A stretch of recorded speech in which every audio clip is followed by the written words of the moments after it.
Bonjour à tous et très bienvenue sur News Jardin. C'est la chaîne qui vous permet de progresser de jour en jour dans vos connaissances botaniques et jardinières, mais surtout également de partager tous ensemble notre passion commune pour les plantes, le jardin, le jardinage, la botanique et la nature. Et nous avons l'immense plaisir avec ma petite jardinière Nicole qui se trouve actuellement là, juste derrière la caméra pour enregistrer toutes les images vidéo de cette émission, de vous accueillir dans notre jardin, et ceci pour le numéro 416 de notre émission journalière, Le quotidien du jardin. Une émission qui est faite avec vous, par vous, pour vous, grâce à vous évidemment, puisqu'elle consiste à ce que je réponde tous les jours à l'une de vos très nombreuses questions et surtout, continuez bien sûr à nous en poser. Vous avez tout loisir d'utiliser par exemple notre site internet www.newsjardintv.com sur lequel vous allez trouver d'ailleurs un thésaurus, c'est-à-dire un glossaire, une sorte de dictionnaire alphabétique de toutes nos vidéos et ceci classé par thème avec un lien direct. Donc n'hésitez surtout pas à l'utiliser, c'est extrêmement pratique. Et vous avez bien entendu notre chaîne YouTube sur laquelle vous mettez vos commentaires. Là, vous pouvez poser vos questions. Et n'oubliez surtout pas non plus de nous envoyer des photos chaque fois que nécessaire. Et ceci par mail sur contact@newsjardintv.com. Et c'est bien sûr avec Nicole, ma petite jardinière préférée, que nous sélectionnons soigneusement vos questions. Et ce soir, nous avons été interpellés par celle de Teddy qui nous dit: avez-vous déjà abordé le sujet du tétrapanax? Je vis dans le département de la Loire et je me demande s'il est possible d'y cultiver cet arbuste. Alors je ne pense pas que tout le monde connaisse le tétrapanax. C'est un arbuste qui est originaire de l'Est et du centre de la Chine, mais également de Taïwan, et que de plus en plus de pépiniéristes proposent en raison de son comportement luxuriant, exubérant je dirais, et de son feuillage extrêmement spectaculaire. Alors au niveau de la rusticité, pour la Loire, c'est peut-être un petit peu limite parce qu'il faudrait éviter d'exposer la plante à moins de -10 degrés. À partir de 0, vous allez avoir toutes les feuilles qui vont tomber. À partir de -5, vous allez avoir l'ensemble de la partie aérienne qui va disparaître.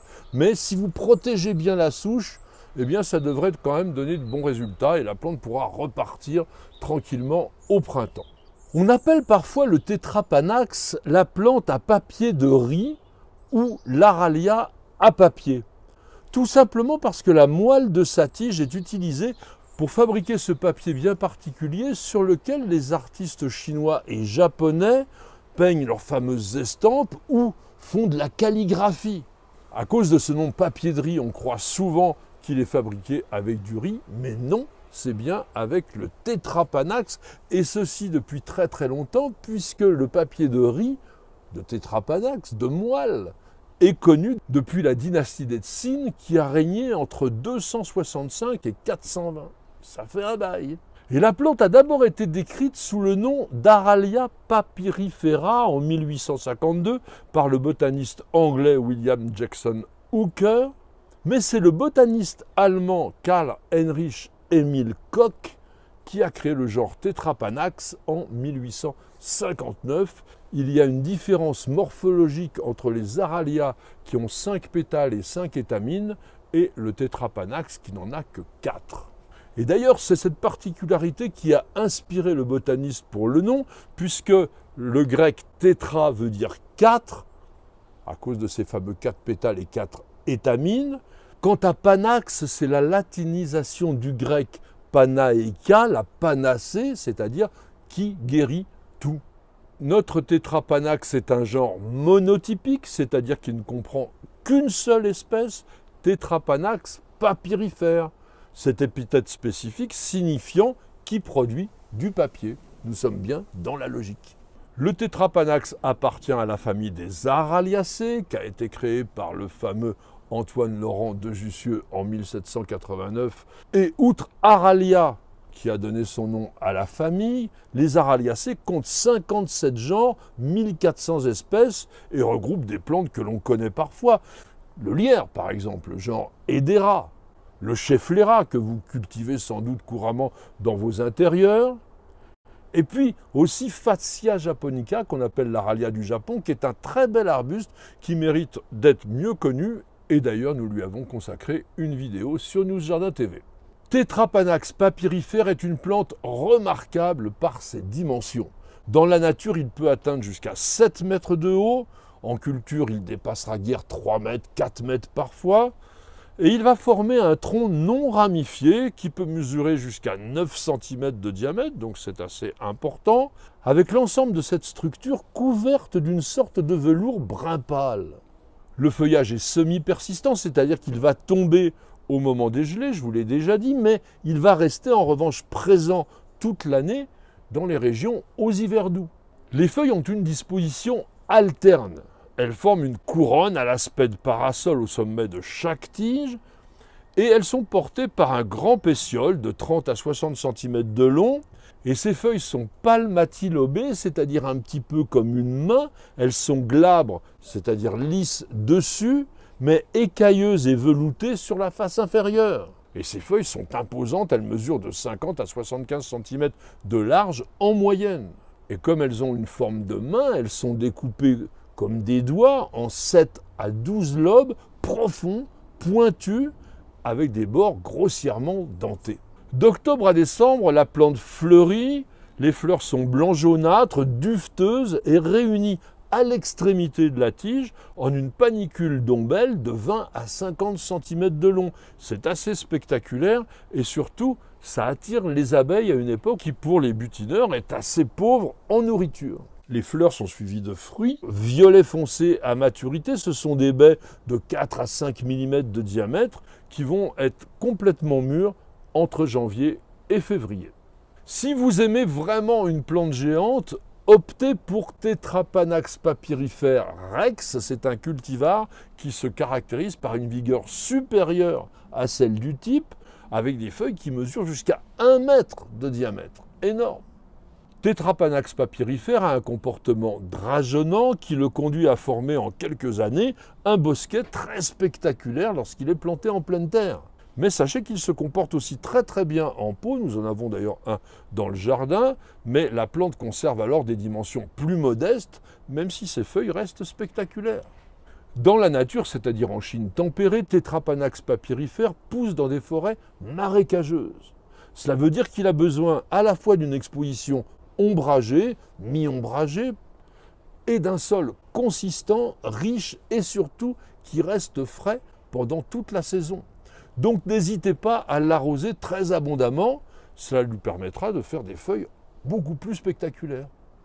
Et puis un bon conseil aussi, veillez à abriter votre plante des vents dominants, parce que non seulement ça restreint les dimensions de la plante, mais ça abîme aussi le feuillage qui peut se déchirer. Côté anecdotique, sachez que l'on trouve parfois une plante sous le nom de Tetrapanax tibetanus, mais qui aujourd'hui est officiellement dénommé Meryliopanax alpinus.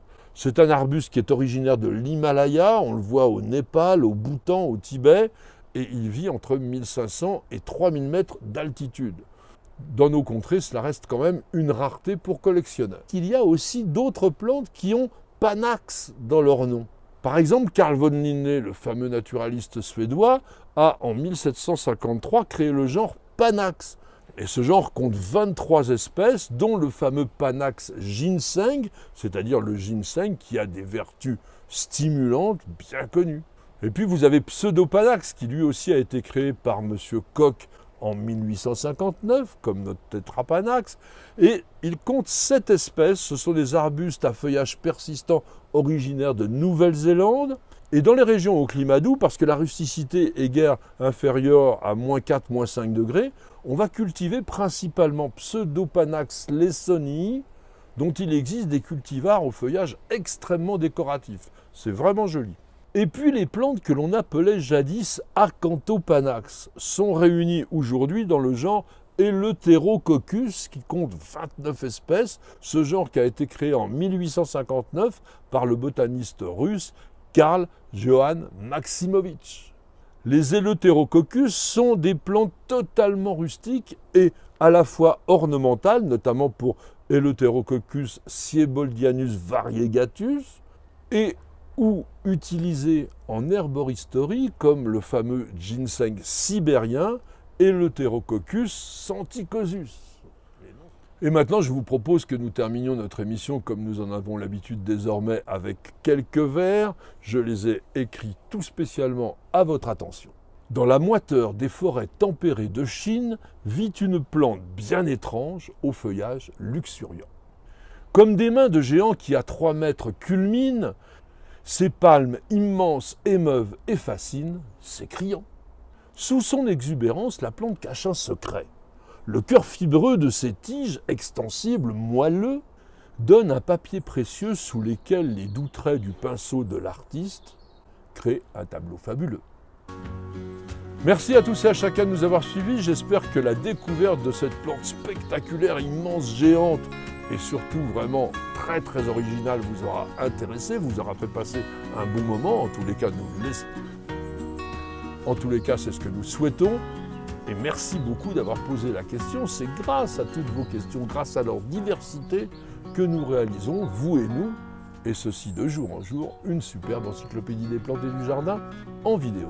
Madame, monsieur, je vous souhaite de passer une excellente soirée et je vous donne rendez-vous dès demain pour de nouvelles aventures jardinières et bien sûr pour un nouveau numéro de notre émission journalière Le Quotidien du Jardin. C'est sur Nous Jardin TV et nulle part ailleurs.